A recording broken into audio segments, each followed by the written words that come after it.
ಪರವಾಗಿಲ್ಲ ಅತ್ತೆ. ಆ ಸಾರ್ನ ಒಬ್ಬಟ್ಟು ಸಾರಿನ ತರ ರಾತ್ರಿ ಎಲ್ಲ ಹಾಗೆ ಇಟ್ಟು ಬೆಳಗ್ಗೆ ಎದ್ದ ತಕ್ಷಣ ತಿನ್ಬಿಡ್ತೀನಿ. ಸಾರು ತಣ್ಣಗಾದ್ಮೇಲೆ ತಿಂದ್ರೆ ಏನೋ ಪ್ರಯೋಜನ, ಅದು ಬಿಸಿಯಾಗಿರುವಾಗ್ಲೇ ತಿನ್ಬೇಕು.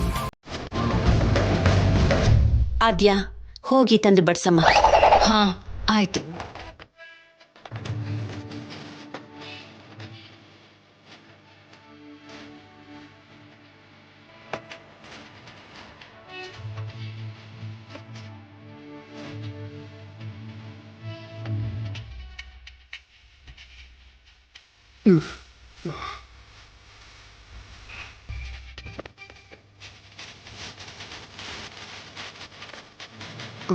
ಸಾರು ಕೂಡ ಆದ್ಯನ್ ತರ ಕೊತ್ತ ಕೊತ್ತ ಅಂತ ಕುದೀತಾ ಇದೆ, ಹೊಗೆ ಬೇರೆ ಬರ್ತಾ ಇದೆ.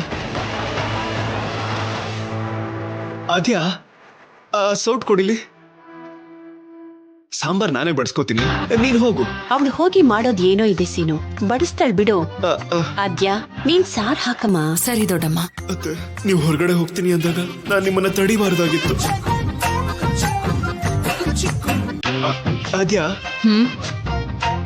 ನೋಡ್ಕೊಂಡು ಹಾಕು, ಒಂದೇ ಸೌಟ್ ಸಾಕು.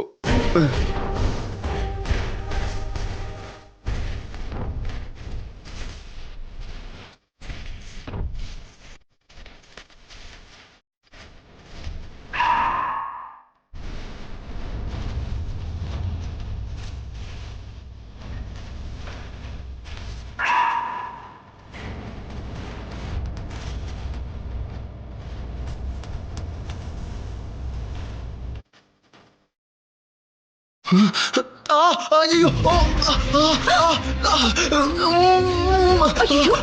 ಸೀನು,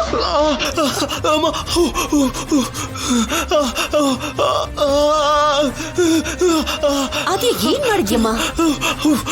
ಅತ್ತೆ, ಕೈ ಜಾರ್ ಹೋಯ್ತು ದೊಡ್ಡಮ್ಮ. ಅಯ್ಯೋ,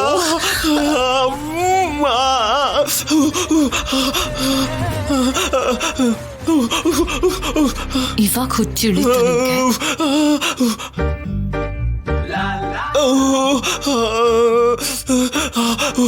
ಅತ್ತೆ, ಒಳಗಡೆ ಉರಿತಾ ಇದೆಯಲ್ಲಪ್ಪ. ಅಯ್ಯೋ